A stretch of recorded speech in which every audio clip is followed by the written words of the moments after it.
하나님 말씀 마태복음 26장 6절에서 13절입니다. 마태복음 26장 6절에서 13절 함께 교독하겠습니다. 제가 먼저 읽습니다.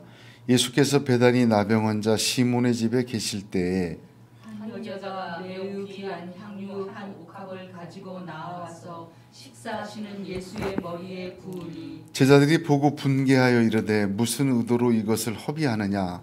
이것을 비싼 값에 팔아 가난한 자들에게 줄 수 있었겠도다 하거늘 예수께서 하시고 그들에게 이르시되 너희가 어찌하여 이 여자를 괴롭게 하느냐. 그가 내게 좋은 일을 하였느니라. 가난한 자들은 항상 너희와 함께 있거니와 나는 항상 함께 있지 아니하리라. 이 여자가 내 몸에 이 향유를 부은 것은 내 장례를 위하여 함이니라. 내가 진실로 너희에게 이르노니 온 천하에 어디서든지 이 복음이 전파되는 곳에서는 이 여자가 행한 일도 말하여 그를 기억하리라 하시니라. 아멘. 하나님 말씀 함께 나눌 때 저와 여러분 가운데 성령께서 역사하여 주셔서 이 말씀이 저희들의 소망이 되고 능력이 되고 하나님의 역사가 되는 귀한 은혜 되기를 주님의 이름으로 축복합니다. 신약 성경 복음서를 보면 하나님이 기억한 사람이 한 사람 나옵니다. 물론 여러 사람을 기억하셨겠지만 복음서에 이 사람이 하나님께 기억한 바 되었다 이렇게 기록된 사람은 딱 하나인데 바로 사도행전 10장의 고넬료입니다. 사도행전 10장 31절 보니까 고넬료야 하나님이 내 기도를 들으시고 내 구제를 기억하셨다. 하나님이 기억하신 기도와 구제를 한 사람 고넬료입니다. 고넬료는 이방인 중에 제일 먼저 성령 받은 사람이요 예수 믿은 사람이요 이방인 가운데서 처음으로 성령이 내려서 이후로 고넬료 이후로 우리까지 하나님께서 복음을 이방인에게도 주셨다는 것을 인정하는 증거가 된 사람입니다. 그 사도행전 10장을 잘 보면 사실 이 고넬료보다 그 말씀을 보면 그 고넬료가 행한 말한 기도와 그가 행한 구제를 기억하셨다. 그렇게 꼭 집어서 얘기를 하시는 것을 볼 수가 있습니다. 우리의 기도, 이 밤에 우리의 기도 또 하나님을 향한 믿음으로 나누어주고 또한 섬긴 구제 하나님이 기억하시고 들으시는 줄로 믿으시길 바랍니다. 또 하나는 우리 주님께서 기억하라고 명령하신 사람이 있습니다. 바로 오늘 본문에 바로 이 여인의 이야기입니다. 온 천하에 어디서든지 복음이 전해지는 곳에서는 반드시 기억해라. 이 여인이 행한 것도 함께 말해라. 복음이 전해진 2000년 동안 한 번도 빼지지 않고 이 여인의 일은 어디서든 주님 얘기할 때마다 반드시 해라. 주님 이렇게 명하셨습니다. 그래서 이 여인의 이야기는 사복음서 모두에 등장을 합니다. 사복음서 내용이 조금씩 틀려요. 보면 이 베다니 시몬의 집이 누구냐? 죽었다가 살아난 요한복음을 보면 나사로의 부친이다. 그 향유를 깨어서 부은 여인은 누구냐? 이 막달라 마리아다. 여러 가지 그 사복음서의 이 이야기에 대한 이야기를 비교하면 상당한 차이가 있으나 내용은 하나입니다.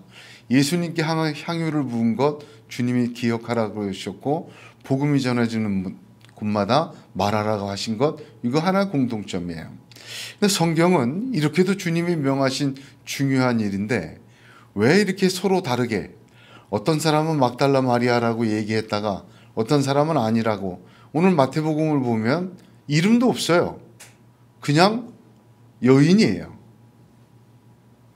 그것은 무엇을 성경의 관심이 어디에 있느냐? 예수님에게 향유를 부은 사람이 발에 부었는지 머리에 부었는지 막달라 마리아인지 이름 없는 여인인지 그거 중요하지 않다는 거죠. 중요한 건 뭐냐면 이 여인이 행한 행위입니다. 그래서 예수님 말씀도 잘 보게 되면 여자가 행한 일도 말하라 하셨지 이 여인을 말하라고 하지 않으셨어요. 이 여자가 행한 일을 말하라. 누구냐에게는 관심이 없지만 이 여자가 행한 일은 잊지 말고 전하라. 그 말씀 그대로 사복음서는 조금씩 틀리지만 이 여인이 행한 일을 머리에 붙든 발에 붙든 그가 막달라 마리아든 뭐 누구이든 하여튼 예수에게 이렇게 향유를 부은 것 중요한 일이다. 그렇게 증거하고 있습니다. 성경의 관심을 보면 이게 누구냐? 그것보다 더 큰 관심은 그들이 무엇을 했냐? 그게 더 큰 관심이었습니다. 고넬료가 어떤 사람이냐? 성경에서 자세히 설명이 없어요. 그의 내용은 고넬료가 어떤 일을 했냐? 그게 가장 관심입니다. 이 여인이든 막달라 마리아든 추측하는 건 자유이고 뭐 마음대로 얘기할 수 있지만 주님께서 말씀하신 중요한 것은 여자가 행한 일을 말하라는 것입니다.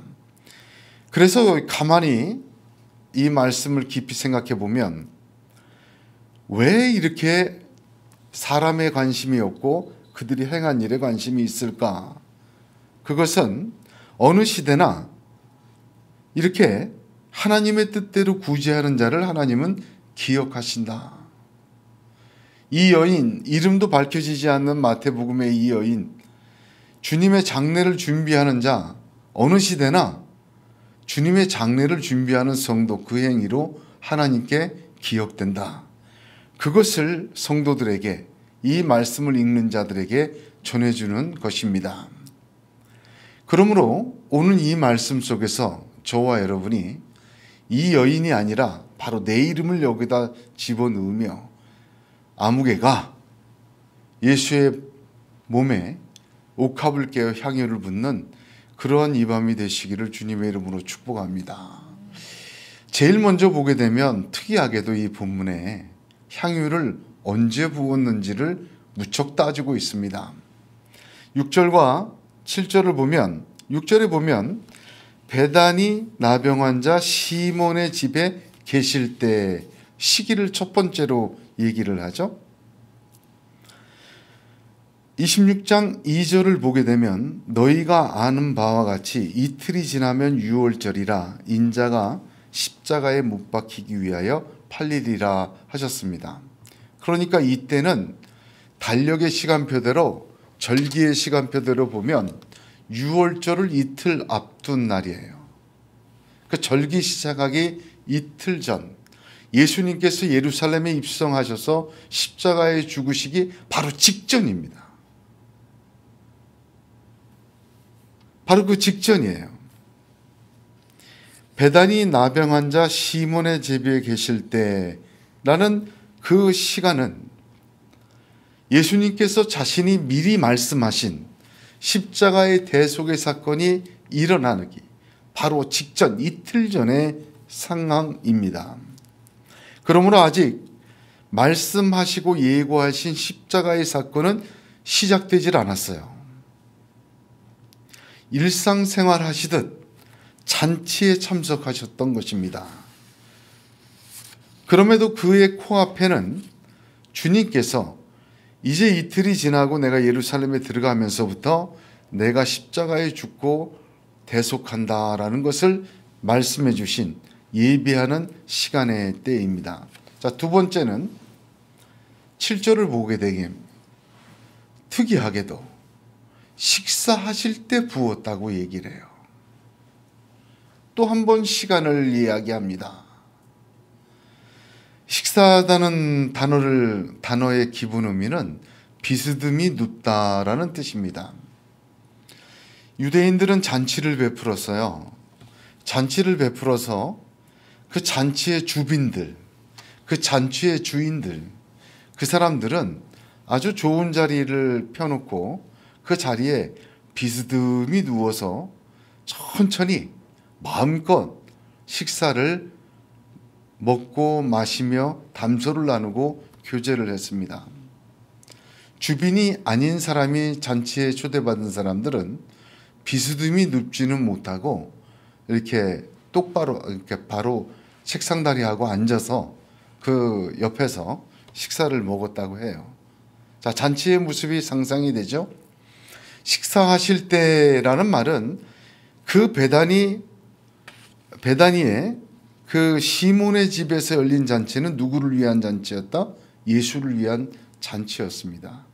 예수와 12제자들이 주빈이었어요.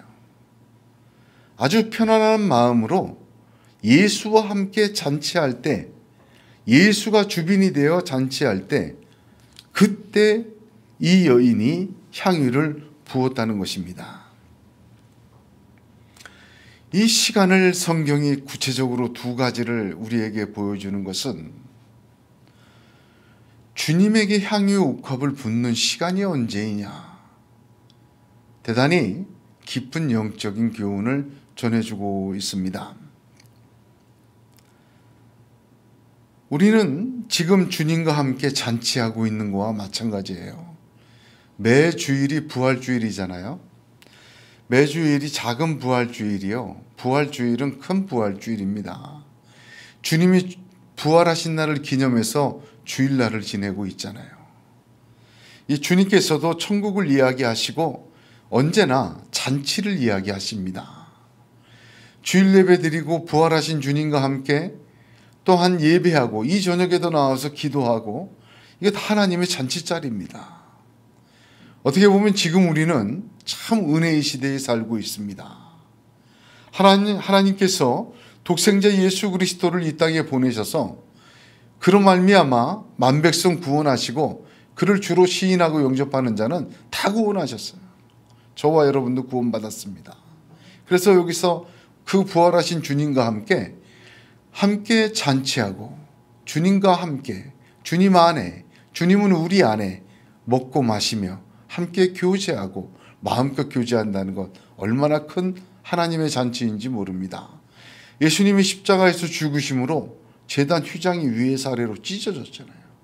하나님 계신 그곳은 1년 1차 대속죄일 대제사장만 딱 한 분밖에 들어갈 수 없는 그 가림막이 찢어져 내려서 누구든지 예수를 구주로 영접한 자는 하나님을 아버지라고 부르고 하나님과 함께, 하나님 안에, 하나님 우리 안에 계시는 놀라운 축복의 문을 연 것입니다. 잔치자리입니다. 우리가 다시 오실 주님을 기다리잖아요. 다시 오실 주님 부활승천하시면서 말씀하셨습니다. 내가 다시 올 때는 심판해 주러 온다. 곧 다시 온다.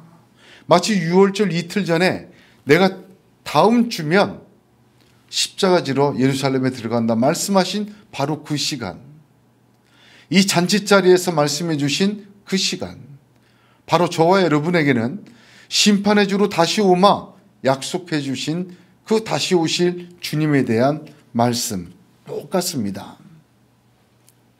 주님은 우리의 잔치자리에서, 또한 우리의 일상생활에서 함께 하십니다. 우리는 다시 오실 심판의 주를 보기 전에 우리 주님과 이 땅에서 잔치의 자리를 보내고 있습니다.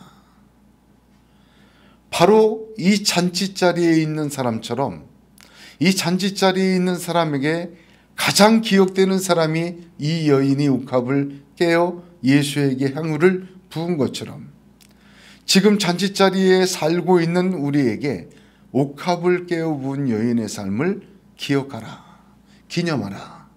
너희도 그와 같이 하라는 것입니다. 하나님이 기억하시는 행위와 수고를 이 땅의 잔치자리 동안 할 수 있기를 주님의 이름으로 축원합니다.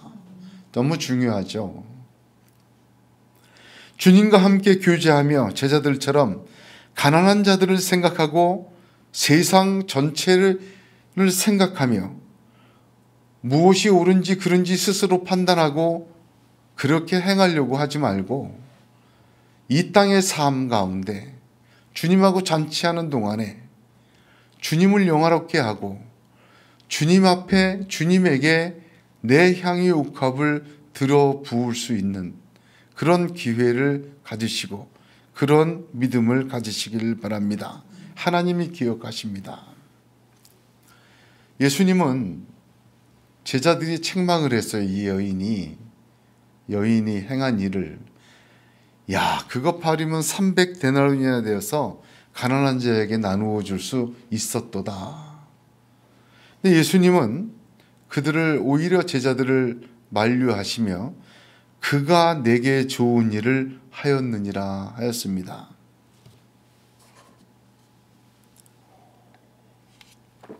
여기 말씀이 참 디테일하죠? 뭐라고 그러셨습니까? 가난한 자들은 항상 너희와 함께 있거니와 나는 항상 함께 있지 아니하리라. 있을 때 잘해라. 뭐 그런 얘기 아니겠습니까? 근데 따지고 보면은 예수님은 내가 너희에게 분부한 모든 것을 가르쳐 지키게 하라. 볼지어다 내가 세상 끝날까지 너희와 항상 함께 있으리라 하시리라 하셨습니다. 함께 하지 아니하리라는 육신의 주님의 모습을 말씀하셨지만 또한 언제나 함께 하겠다고 약속하셨습니다. 우리가 잘 생각해야 돼요. 잔치에 참석하고 예수님과 교제하고 있을 때에 주님을 영화롭게 하고 주님께 향유를 부을 때다. 그렇게 생각하면 주님에게 좋은 일을 육신의 삶을 사는 동안 행해야 됩니다. 지금 이 육신의 삶을 사는 동안 강건하면 80이라고 하지 않습니까? 어떤 분은 68세 소천하셨어요. 목사님이. 노공교회 장찬만 목사님, 저랑 참 많은 큰일 많이 하셨는데 어제 그제 소천하셨어요. 너무 아깝습니다. 68세.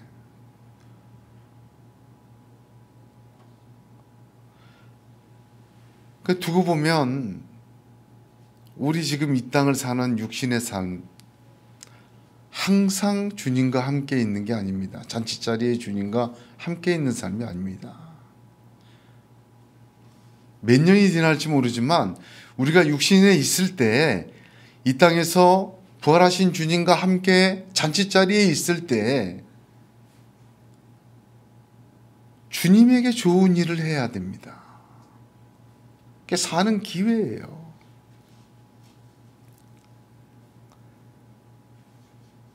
언제나 우리가 이 땅에서, 여러분, 우리가 부활하신 주님 다시 오실 땐 상급살 기회가 없어요. 주님에게 좋은 일 할 기회가 없습니다. 이 땅에 육신으로 있고 우리를 위해서 구세주 예수 그리스도와 함께 잔치하고 우리 안에 들어와 먹으시고 우리가 그 안에 들어와 먹을 때 주님에게 좋은 일을 행할 수 있는 믿음의 사람들이 되시기를 바랍니다.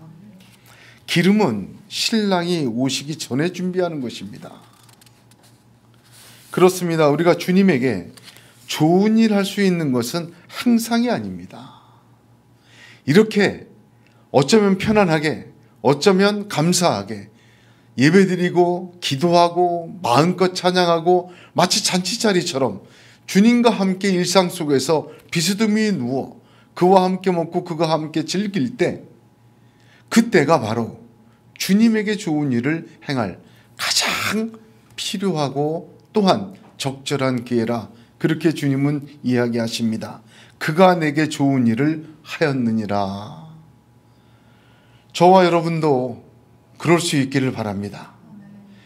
우리가 하나님 앞에 이것도 주세요, 저것도 주세요, 하나님 이건 부족합니다 라고 얘기를 하지만, 따지고 보면 이 여인 막달라 마리아, 창녀 막달라 마리아라고 했죠. 300데나리온 나간다 했는데 이거 근로자의 1년치 임금에 해당하는 겁니다. 결국 이 여인은, 여인의 이 옥합은 이 여인의 전 재산이었을 것이라고 추정이 되지 않습니까? 주님에게 자기의 전부를 한번 쏟을 수 있는 기회를 이 여인은 놓치질 않았습니다. 무언가 따지기 전에 우리가 주님과 함께 잔치자리 할 때 정말 주님에게 이 땅에서 상급 쌓을 수 있는 기회 있을 때, 주님을 섬길 수 있는 기회 있을 때, 주님이 기억하실 때 그가 내게 좋은 일을 행하였느니라. 주님을 위해 좋은 일, 주님을 높이는 일 할 수 있기를 간절히 소원합니다. 세 번째는 그럼 그 일 중에 제일이 무엇이냐? 주님이 뭐라고 얘기하셨어요? 12절에 이 여자가 내 몸에 이 향유를 부은 것은, 이제 설명하십니다. 내 장례를 위하여 함이니라. 아니, 이 여인이 장례식 치르라고 부은 것 아니지요. 자기 전부를 드리는 존경과 사랑을 드린 것뿐이에요. 그런데 주님은 자기 십자가의 죽음의 장례를 이 여인이 준비했다는 거예요. 이거 엄청난 말씀입니다. 기회가 있을 때, 주님과 잔치자리 할 때 주님에게 좋은 일을 행한 이 여인의 일을 주님은 어떻게 규정하시냐? 내 장례를 준비한 것이다. 그렇게 딱 규정하고 의미를 부여하십니다. 대단한 것이죠. 사실 예수님을 대접한 사람 많습니다. 삭개오도 대접했잖아요. 우리가 금방 아는 사람은. 삭개오뿐만 아니라 예수님을 쫓아다니면서 예수님을 섬겼던 여인들이 있었어요. 예수님의 유월절을 또 그 마가의 다락방 거기도 그 여인도, 마가의 어머니도 예수를 섬겼던 분이에요. 물질로 섬기고 눈물로 섬기고 그렇던 사람, 여인들의 그룹이 있었습니다. 그룹이. 예수님을 쫓아다니면서. 예수님을 대접한 사람은 이 여인이 하나가 아니에요. 그런데 유독 이 여인의 대접을 예수님은 저 여자가 내게 행한 것은 내 장례를 준비한 것이다. 유일하게 그렇게 이야기를 하십니다. 유대인들의 풍습에는 죽은 자에게 향유를 붓고 향품을 바르고 세마포로 쌌습니다. 그런데 요한복음 19장을 보면 예수님의 시체를 가져다가 니고데모가 유대인의 장례법대로 그 향품과 함께 세마포로 쌌더라 합니다. 향유를 못 발랐어요. 그때도. 따지고 보니까 향유를 바른 것은 이 여인이 유일했다. 그러므로 이 여인의 존경과 사랑의 표시로 부어진 향유는 결국 주님께서 온 인류를 십자가에서 대속하시는 그 주님의 죽음의 장례를 준비하는 유일한 사건이요, 유일한 행위가 되었던 것입니다. 예수님은 자기의 생일을 기념하라고 하신 적이 없습니다. 그러나 주님은 자신의 죽으심과 부활하심을 잊지 말고 기억하라, 기념하라고 명령하셨습니다. 그 죽으심의 사건에 잊지 말고 항상 말해야 될 사건이 바로 이 여인의 행위입니다. 지금 우리는 사순절을 지내고 있습니다. 사순절은 예수 그리스도의 십자가의 죽으심과 부활하심을 준비하는 40일간의 주님과 함께하는 시간입니다. 다른 날은 몰라도 이 사순절 동안 주님에게 좋은 일 할 수 있는 기회를 얻으시기를 축복합니다. 주님과 함께 이 땅에서 잔치하는 동안 주님에게 내 인생 최고의 존경과 사랑을 쏟아 부어낼 수 있는 믿음의 사람들이 되시기를 주님의 이름으로 축복합니다. 그 부어진 나드 양이 많던 양이 적던 제자들조차도 비난을 하던 사람들이 조롱을 하던 간에 주님은 너의 그 존경과 사랑의 향유가 내 장례를 예비한 것이다 라는 말씀으로 기억하시고 축복하시는 줄로 믿습니다. 저 여러분의 인생의 사순절이 몇 번 남았습니까? 우리가 이 땅에서 부활절을 맞는 것이 아직 심판주로 오시기 전 주님과 함께 잔치자리 할 때 나를 위해 죽으시고 나를 위해 부활하시고 내가 너와 함께 하리라고 약속해 주신 그 잔치의 주님의 자리에 얼마나 우리가 동참하고 또한 기회를 얻을 수 있습니까? 참 생각해 보면 많지 않습니다. 어떤 선택이 있어야 한다면 이 사순절에 어떤 헌신이 있어야 된다면 이 사순절에는, 어떤 판단이 있어야 된다면 이 사순절에는 주님에게 존경과 사랑을 쏟아붓는 향유와 같은 40일로 선택하고 판단하고 붙들고 무릎 꿇는 우리 모두가 되기를 간절히 소원합니다. 이 여인이 행한 일을 기념하라 하였습니다. 하늘의 별처럼 기념되는 저와 여러분이 되기를 주님의 이름으로 축복합니다. 기도하겠습니다.